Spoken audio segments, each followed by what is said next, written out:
Hola, aquí estamos hoy Luis Escribano y yo para volver a hacer un vídeo que os aseguro que os va a tocar la fibra sensible, el núcleo central del vídeo. Pero antes, hoy vamos a inaugurar una sección en los vídeos con Luis que se llama El Noticiero de Luis Escribano. Pero Luis quiere leer una serie de noticias, así que El Noticiero de Luis. Muchas gracias, Eduardo, por invitarme otra vez al vídeo. Mira, pues tenía unas noticias que han salido en la prensa. Una de Comisiones Obreras gastó 600.000 euros de formación en comida y contratar a un grupo musical, ¿no? ¿600.000 euros en comidas? en comidas y contratar a un grupo musical. Es una denuncia que ha puesto la Fiscalía de Sevilla, que por fin la Fiscalía parece ser que se está poniendo ya la bola. Ha denunciado en el juzgado a una directora general de la Junta de Andalucía y al secretario de Finanzas de Comisiones Obreras por malversación, prevaricación y falsedad en unas ayudas que se le dieron destinadas a fines distintos a los que se le concedió, ¿no? Entre otras cosas, pues parece ser que se gastaron un dinero en contratar la actuación de una charanga. Ah, yo creí que era Julio Iglesias, con esos precios. No. Y se gastaron también... Charanga... La charanga Los Piratas. O sea, no sé si tiene relación con... ¿Está patrocinada por la Junta de Andalucía? Pues no lo sabemos. Con ese nombre seguramente... En fin, que parece que el fiscal dice que hay una mínima comprobación por parte de la documentación aportada y que la Junta tiene sus responsabilidades también en este asunto. Ojo, que los piratas no tendrán culpa ninguna de esto. No. Enhorabuena a la charanga de los piratas por el bolo que han hecho. Pero no tienen la culpa de nada, que no son los músicos. Los músicos no tienen ninguna responsabilidad en este caso. Sino los políticos. Vamos. Efectivamente, ¿no? Y también la actuación del sindicato, ¿no? Bueno, esta era una primera noticia. Después también hay otra segunda noticia en que el secretario general de UGT Andalucía, el señor Pastrana, pues dice que defiende la profesionalidad de los trabajadores de las empresas públicas andaluzas y rechaza calificarlos de enchufados, ¿no? Y que insta a la Junta a negociar la reordenación del sector público en el que rechazará pérdidas de empleo y servicios. A ver, yo quería contestarle al señor Pastrana, decirle dos cositas. Primera, que no manipule la información. Aquí nadie nunca se ha opuesto a la profesionalidad de los trabajadores del sector público. Yo nunca he criticado, ni ningún funcionario hemos hecho crítica a la profesionalidad. Nosotros lo que hemos hecho crítica es al sistema, a cómo se han hecho las cosas, ¿no? Y lo que hemos puesto en duda es si realmente todo el sector público, es decir, los entes instrumentales, si sirven para algo o no sirven para algo, que están duplicados en muchos casos con la administración. Entonces, cuando me habla aquí de que van a defender las empresas públicas, que no quieren que se eche ningún trabajador, si nadie está hablando de eso, estamos hablando de la utilidad de muchas de las empresas, que incluso le están haciendo incluso hasta la competencia a empresas privadas, ¿no? Como por ejemplo EGMASA, la empresa de gestión medioambiental de la Junta de Andalucía.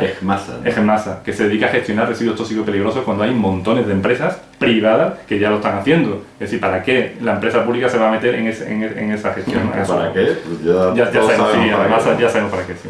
Y decirle también que de eso de que no hay personal enchufado, yo desde aquí le digo al señor, al secretario de UGT Andalucía, que me denuncie. Porque yo le voy a decir que sí hay enchufados y que si estoy mintiendo, que me lleve a los tribunales y le puedo dar nombre y apellido si quiere, pero que deje de mentir a la gente, por favor. Pero perdona, los enchufados son tantos que están enchufados en un... ¿Cómo se llama esto? ¿En un triple? ¿Los ladrones? Ladrones. Bueno, nada, era una coincidencia. Un apunte. En fin. ¿Y por noticia más, Luis? Sí, simplemente pues recordar que mañana domingo pues celebramos los 27 meses que llevamos ya los funcionarios, por eso me he puesto la camiseta naranja, porque es el color de nuestra lucha, ¿no? Y llevamos 27 meses ya luchando para el restablecimiento del orden constitucional en la Junta de Andalucía con todo el tema del sector público, ¿no? Y yo espero que desde aquí en adelante, no sé, si con la entrada de Izquierda Unida en el gobierno, pues podemos avanzar en este tema y realmente llegar a una solución que sea, en fin, más óptima, ¿no? Que es la que tenemos, ¿no? Bueno, entonces, ¿podemos empezar con el tema del vídeo de hoy? Podemos empezar con el vídeo de hoy, sí. Muy bien, pues el tema del vídeo de hoy es los centros de menores y el título del vídeo de hoy, que es Charles Dickens o Dickens, el visionario. ¿Por qué este título? Ustedes sabrán, voy a ser breve, sí, que Charles Dickens es uno de los autores más conocidos de la literatura mundial. Un inglés del siglo XIX, pleno siglo XIX, que bueno, tuvo una infancia muy difícil y conoció casi la esclavitud en la infancia. El padre lo encarcelaron por malversación de fondos, etcétera, y el tío pues se tuvo que poner a trabajar, pero como un esclavo con 12 años, sí estuvo mucho tiempo, ¿no? Conoció la dureza de la vida en la Inglaterra victoriana, y bueno, pues se convirtió en un novelista por entregas, que era lo que se hacía en la época, vendían por entregas porque no había dinero bastante para comprar libros, la gente del pueblo, digamos. Entonces Dickens arrasaba, porque es que sus novelas son alucinantes, siguen siéndolo hoy día, ¿no? Entonces Dickens se preocupó mucho de los niños de los orfanatos, se preocupó en su vida privada, hubo esto, ¿no? No fue un niño huérfano, pero sí trabajó como un esclavo y lo pasó fatal. Entonces Oliver Twist, su famosísima novela Oliver Twist, un niño de un orfanato que representa la bondad absoluta, se enfrentaba al mal extremo, ¿no? Alrededor, ¿no? Los personajes de Charles Dickens son muy extremistas, ¿no? O sea, el bueno es bueno, el malo es malísimo, ¿no? Y no suele haber medias tintas, ¿no? En David Copperfield hay más medias tintas, pero también es una historia terrible, ¿no? Entonces, ¿por qué llamo así al capítulo? Pues porque Charles Dickens denunció en sus novelas los malos tratos, los abusos, las vejaciones, las humillaciones, el espanto que tenían que pasar estos niños y adolescentes en la Inglaterra victoriana, pero es que 200 años después, o 150 años después, desgraciadamente, y ahora lo vamos a ver a través de Luis, que tiene datos, pues está ocurriendo algo parecido, si no peor, ¿no? Entonces, por eso lo llamo Dickens el visionario, porque parece que lo vio para todo el futuro, ¿no? Y desgraciadamente en Andalucía está ocurriendo. Así que yo creo que la primera pregunta es para que le diga a los que ven estos vídeos, cada día más, por cierto, ¿qué son los centros de menores y cómo se les conocía antiguamente? Efectivamente, para que la gente, los videoyentes que nos están escuchando, ¿no? Y viendo, pues explicarle que el centro de menores, hay dos tipos de centros de menores. Centros de menores que se llaman de protección, que son los que antiguamente se llamaban hospicios o casas cuna también, en lo que, bueno, en estos centros lo que se hace es recoger niños que por un motivo o por otro pues están desamparados, ya sea porque sus padres tienen problemas de drogas, alcohol, o madres que han abandonado a los niños, en fin, son muchos los casos, ¿no? Y, últimamente en España pues se da el caso de que están entrando muchos inmigrantes, porque por lo que sea a los padres los vuelven a devolver a sus países de origen, y claro, entonces los repatrian y los niños se quedan aquí a lo mejor y los recogen en centros de menores. Esos son los centros de protección, ¿no? Pero hay otro tipo de centros que son los que se llaman de reforma, que son para niños, para que lo entendamos todos, niños que han delinquido. O sea, los antiguos reformatorios. Efectivamente, los antiguos reformatorios, ¿no? Han cometido alguna infracción penal y entonces se encierran en estos centros de reforma, ¿no? Esos son los tipos de centros que actualmente... ¿Y qué papel tiene la administración en la gestión de estos centros? La protección de menores es un servicio que presta las administraciones públicas, un servicio público además, que presta las administraciones. Claro, los poderes públicos tienen el deber, ¿no? de proteger al menor, siempre es uno de sus deberes, ¿no? Y bueno, pues a través de su intervención, ya sea a través de estos centros o a través de... Hay muchas formas también de actuar, ¿no? Pero bueno, actualmente nos vamos a centrar en lo que son los dos tipos de centros y, en fin, lo que quería decir eso, ¿no? Que es una obligación, ¿no? Por parte de los poderes públicos. ¿Y cómo se gestionan estos centros en Andalucía? Sí, eso es lo que iba a entrar. Yo antes de entrar en ese tema de cómo se gestiona, quería explicar una cosa, ¿no? Antes de ayer salió una noticia, decía: Hacienda va a peinar 1000 fundaciones, ¿no? Las fundaciones. Todos pensamos que las ONGs, por ser organizaciones no gubernamentales sin ánimo de lucro, parece que toda la gestión que se hace en estas entidades pues son todas fantásticas, no hay ningún problema, porque se les presupone una buena fe, ¿no? Se presupone buena fe en todo lo que hace la fundación y lo que hacen las asociaciones, ¿no? Pero claro, ¿qué ha pasado? Que en los últimos años ha habido muchos empresarios que han visto un negocio el hecho de montar fundaciones, porque claro, yo voy a decir un ejemplo concreto que está en la prensa, la Fundación NOS, ¿no? donde están siendo investigadas, ¿no? Por la Fiscalía. La Fundación NOS es la de Urdangarín. Efectivamente, ¿no? Es decir, que por el hecho de ser una fundación no significa que todo lo que se haga dentro sea fantástico y maravilloso y sean unos santos, ¿no? Sino, es decir, dentro de una fundación yo puedo no ganar dinero al final del año, del ejercicio, pero sí puedo hacer un uso de mucho dinero y desviar muchos fondos a muchos sitios, ¿no? Claro. Entonces ese es el problema de la fundación y las asociaciones, ¿no? Por eso Hacienda pues ahora va a empezar a investigar qué está pasando con estas fundaciones. Pues sí, perdona, que se han hecho fundaciones de empresas privadas, de dinero privado, o sea, de capital privado, ¿para qué? Para recoger las subvenciones, ¿no? Es que vamos al tema en concreto que me ha preguntado, pero la gestión de los centros, claro. ¿Cuánto paga la Junta de Andalucía por cada niño? Porque pagarán algo, ¿no? Efectivamente, los centros de menores pagarán 600 euros al mes. Todo lo de protección, no, es mucho más dinero, Eduardo. 700, 800, ¿qué es lo que cuesta un niño en el informe del Defensor del Pueblo se llegó a hablar, que hizo el Defensor del Pueblo español, en toda la nación, se dice los recursos, además el mismo defensor lo decía, son recursos muy sustanciosos los que se entregan para la gestión privada a entidades que supuestamente no tienen ánimo de lucro, y dice supuestamente, que perciben por cada menor cerca de 4.000 euros mensuales. ¿Al mes? Al mes. 4.000 euros al mes. Concretamente, dice, son 3.810 euros por menor y por mes. Ese es 3.800 euros. 3.810 euros por menor y por mes. Eso es lo que se está pagando, lo que está pagando las administraciones por la gestión de estos centros. Pero si es que poniéndole un profesor particular que le dé todas las asignaturas bien pagado, pero muy bien pagado, porque los profesores no van a bajar el sueldo especialmente. Todavía sobran, sobran 2.000 y pico euros para mantener al niño, para mantenerlo a cuerpo de rey, porque 2.000 euros en gastos, digamos, de alimentación, ropa, diversión y tal, no puede ser. Ahí hay gente que se está quedando pasta, ¿no? Claro, ese es el gran problema, la gran denuncia que... O sea, es que te lo quieres gastar mensualmente y no puedes. Claro. 3.800 euros. Es que el problema va un poco por ahí, ¿no? Es decir, el Defensor del Pueblo, aparte de que denunció esto, denunció el posible negocio que hay detrás. Qué listos. Siempre hay mucho listo. Qué listos somos. País, es fantástico.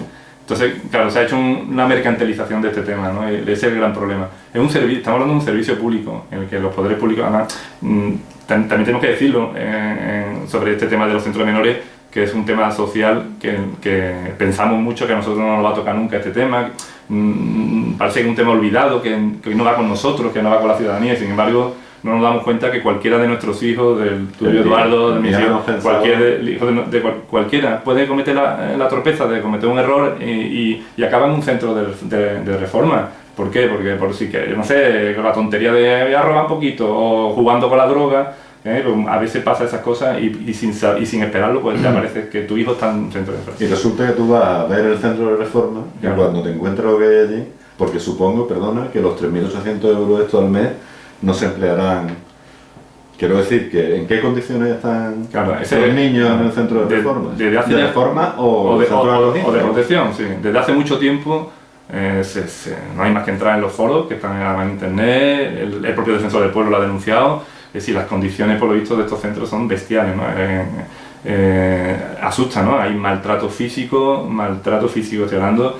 Las celdas de aislamiento que existen en algunos de los centros, el Defensor del Pueblo lo llamó mazmorra medieval. Es decir, habrá que ver cómo están los centros, ¿no? Es decir, después problemas de alimentación, problemas de... Es decir, no estamos hablando evidentemente de niños fáciles, porque no son niños fáciles. Todos somos conscientes de que son niños complicados, muy difíciles en muchos casos, incluso algunos con problemas también psiquiátricos también, porque también los hay. Ya, es decir, pero claro, eso es una cosa, y otra cosa es que... Yo he dado clase en secundaria, 5 años, y había niños que rozaban, por no decir, pasaban las rayas de la delincuencia. Claro. Y hay de ti, como profesor, no ya que fuera a encerrar al niño en una mazmorra, ¿no? Sino levantarle la mano al niño, o insultarle, o simplemente inquirirle de una forma que a él no le gustara. Te venían encima tuya 6.000 millones de inspectores, el director y toda la cohorte de la familia. ¿Cómo es posible que sin embargo se permita en 2012 que haya mazmorras medievales para encerrar a estos niños? Claro. Por muy chungos que sean los niños. Yo creo que aquí ha habido una desatención por parte de los poderes públicos, en muchos sentidos, de olvidarse realmente de su responsabilidad. Es decir, la administración no puede mirar a otro lado, y creo que tiene que tomar carta en el asunto, pero en serio, y tomarse estos temas, porque sinceramente aquí en Andalucía, por ejemplo, la gran mayoría, esto es una cosa increíble, la gran mayoría de centros de protección están ahora mismo en manos privadas. Es decir, a mí cuando me dice la Junta de Andalucía, no, aquí en la Junta de Andalucía aquí no hay privatizado ningún servicio. Entonces dice, pero ¿cómo que no? Si tiene la educación con los centros concertados, la sanidad con los hospitales concertados, tiene los servicios sociales concertados, los centros de mayores concertados, los centros de menores de protección concertados, y ya lo más increíble de todos, los centros de menores infractores que también están siendo, concertados, y en muchos casos están conveniados, pues lo que no hay ni concierto siquiera, lo que hay es un convenio que encima es ilegal. porque no se puede conveniar, la administración no puede hacer convenios con entidades privadas. Y eso es una cosa que desde aquí también le llamó la atención, señor fiscales, porque es que de verdad, es que todo esto todo se hace viene de la confusión general, creo yo, que tienen los encargados de distribuir el dinero nuestro, nuestro dinero público, tienen una confusión general, parece, ¿no?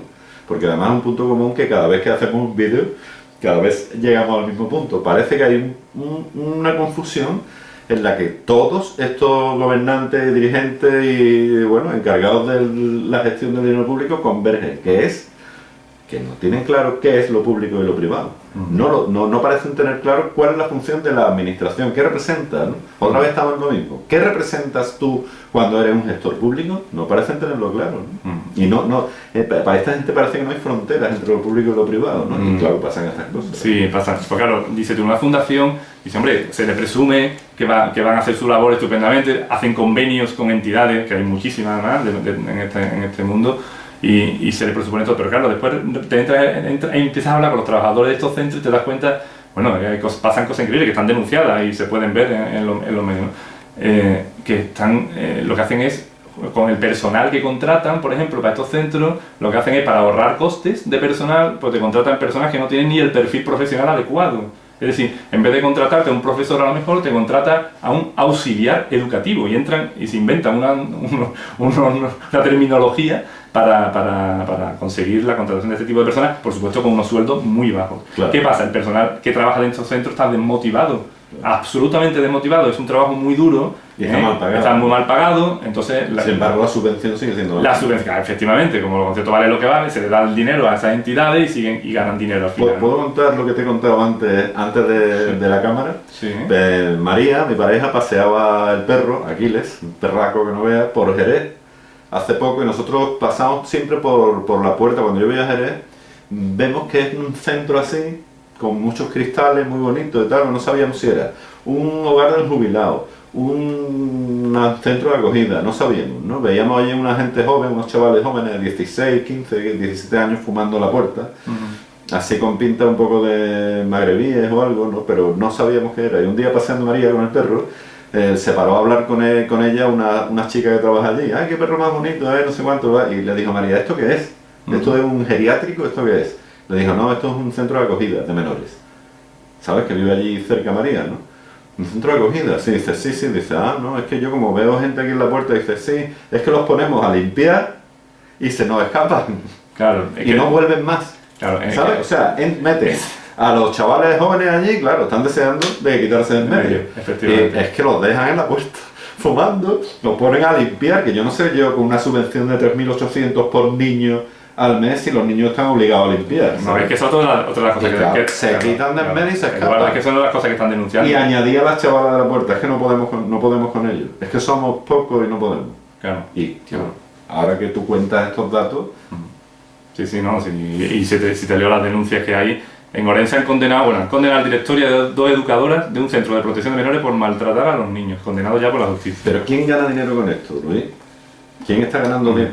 ¿Quién le está sacando rendimiento al drama de los niños? Yo no estoy denunciando que todas las asociaciones, todas las fundaciones, ahora resulta que se han constituido para con esto solamente ganar dinero, alguna habrá seguro, pero sí es verdad que lo que no se puede nunca es hacer de este problema social, porque es un problema social que tenemos, un negocio. Hacer un negocio. Es decir, lo que no se puede es mercantilizar este tema hasta el punto de que yo he visto discusiones de políticos hablar de, no, tenemos que tender a disminuir los costes en esta... Pero no, si no se trata de disminuir costes, es que tenemos una obligación es decir, la sociedad en sí toda entera, pero es que los gobernantes, su obligación es todavía mayor. Es decir, no podemos estar mirándolo en estos temas.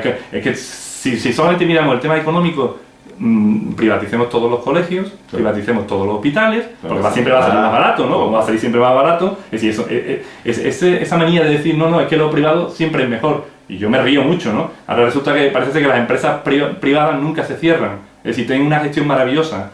Y nosotros nunca nos quejamos con las empresas privadas. Es decir, nunca hemos puesto una reclamación en una operadora de telefonía. Nunca hemos puesto, ¿no? Es decir, su gestión es maravillosa, vamos a ver.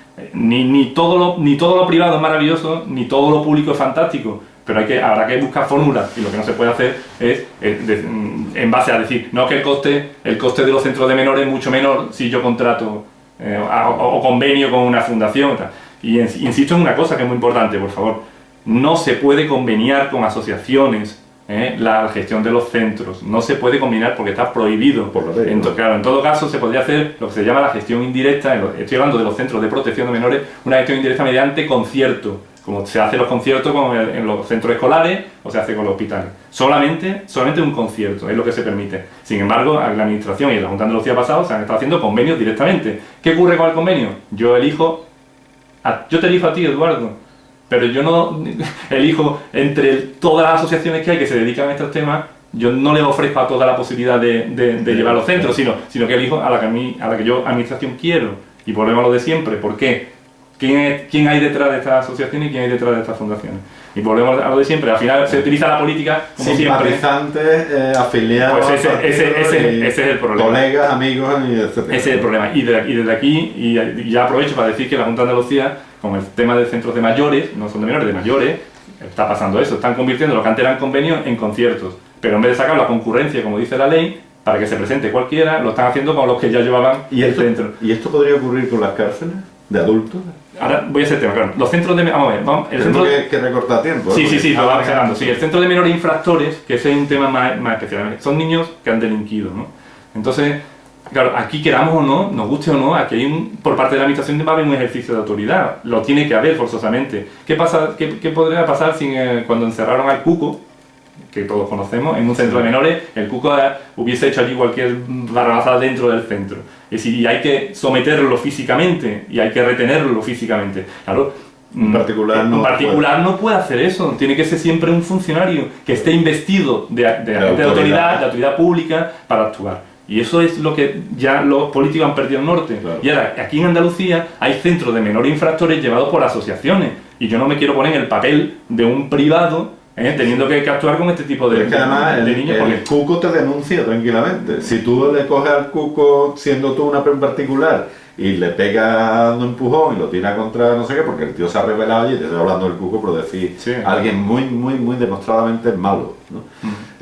Y ahora resulta que el tío te puede denunciar a ti, que eres un particular, y puede que gane. Claro, pero sin embargo, si tú eres una autoridad, investido en una autoridad que te la da la transmisión de autoridad de los poderes exorbitantes de esto que tú decías, claro, pues ahí ya la cosa más difícil. Y además con una ventaja también, el informe, primero, atacar a un agente de la autoridad tiene un plus en las condenas que se pueden hacer, pero aparte de eso, es que además tiene una presunción de velocidad en todo su informe, que no la tiene un privado. Claro, eso también se lo olvida a los políticos, ahí a nuestro gobernante. Y lo que me has preguntado, ¿las cárceles se pueden privatizar? Es que estamos sufriendo ya el problema con las cárceles de adultos. Es decir, ya se ha llegado... El Ministerio del Interior, que esto es increíble, yo cuando lo leí el convenio me quedé asustado, O sea, puede que lleguemos a ver Coca-Cola patrocina esta cárcel. No, es que es que ha habido un convenio que firmó perfectamente. Coca-Cola patrocina Carabanchel. El Ministerio del Interior ha firmado un convenio, yo no entiendo, de colaboración con una fundación, no voy a decir su nombre porque es muy conocida además internacionalmente, porque ha tenido muchas denuncias, para el cumplimiento de las penas de trabajo en beneficio de la comunidad. Vamos a ver, ¿cómo puede un privado estar vigilando a penados? Estar vigilando a penados, y ya estamos hablando de adultos, no estamos hablando de niños. Por la autoridad que le da el enchufe. Haciendo informes para ver si el condenado está haciendo bien o no una cosa es la supervisión. En el fondo, esto es la demolición del Estado desde dentro del Estado. Porque esta gente, al contratar a particulares con dinero público, están quitando toda la autoridad de la que está revestido el Estado y sus representantes a través de los vigilantes, carceleros, funcionarios de prisiones, bla, bla, bla.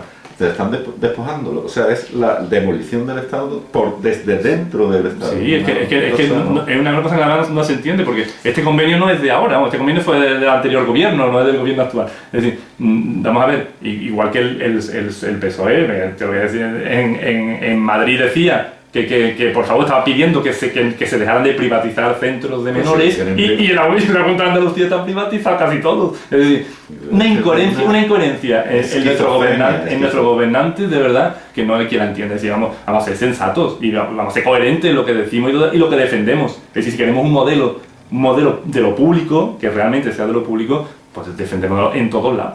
Es decir, pero no es, y por supuesto, si encima incumplimos las leyes ya, apaga y vámonos, porque entonces ya nos saltamos hasta el orden constitucional. Y una cosa, Luis, para terminar, porque este es de los largos, nos metemos. Sí. Visto lo visto y sabiendo que cada vídeo de estos que hacemos ocurre luego, yo no sé cómo, no sé quién lo ve, o dónde llega, a qué instancia llegan estos vídeos, que realmente empiezan a salir en periódicos días después, semanas después, justo lo que hemos estado hablando. Justo lo que hemos estado hablando. Efectivamente. De verdad es que llama un poco la atención, no solo los vídeos que yo he grabado contigo, sino en vídeos que he grabado yo solo de temas que en un momento dado no tienen tanta trascendencia social como puede tener esto, me llama la atención. Entonces, sabiendo que alguien nos ve, ¿tú qué solución le darías a esto para cerrar el vídeo ya y que tiene una solución esto? Porque siempre te lo pregunto al final, ¿esto tiene alguna solución? Sí, siempre. ¿La solución pasa porque la Fiscalía le meta mano a esto de nuevo? Claro, pero es que judicializar estos temas, claro. Sí. Si hay incumplimiento por ley que los particulares ejerzan funciones de estos poderes exorbitantes, como son un centro de corrección de menores, de un reformatorio, ahora ya se llama centro de reforma, que es lo mismo. Hombre, alguien debería yo no sé si tiene relevancia penal, porque a veces hay muchos temas que parecen que pueden tener esa relevancia y a veces no lo tienen. Hay un principio en el Código Penal, que es el principio de intervención mínima por parte de los poderes públicos, que muchas veces los propios jueces de lo penal no quieren entrar porque consideran que es un tema administrativo, ¿no? Entonces, no sé si la solución está en judicializar este tema, pero sí es cierto que lo que sí, desde aquí lo pido, vamos, los poderes públicos, en este caso en Andalucía, que es lo que yo conozco, ¿no? Que la Junta de Andalucía sí debería de tomar carta en el asunto y incluso la Inspección General de Servicios, que tiene la propia Junta de Andalucía, que para eso está, que es un órgano de control interno para saber si se salen o no de los procedimientos legales establecidos, que la propia Inspección General de Servicios podía entrar perfectamente y poner orden aquí. Yo no sé ahora mismo qué conseguir. Todo depende de la voluntad del gobernante. Efectivamente, al final siempre hay voluntad de gobernante. Y por supuesto la oposición política, que tanto hemos hablado aquí, que no sabemos si existe o no existe. Por lo visto existe, dicen que están haciendo cosas últimamente. Ha coincidido, además las cosas que están haciendo son las que estamos hablando.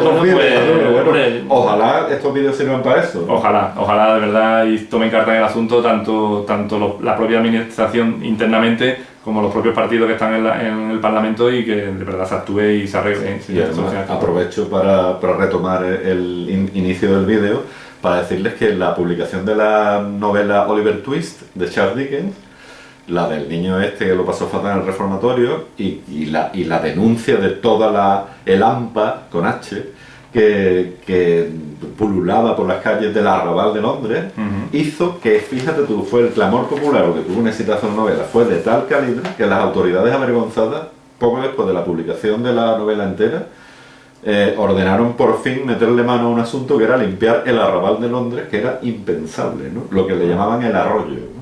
Que eran las calles estas, que además tenían un arroyo por medio, donde con aguas fecales allí, la podredumbre lleno de ratas, todo tipo de enfermedades, y se limpió, que se tardó más de un año en limpiar el Arrabal de Londres gracias a la publicación de Oliver Twist.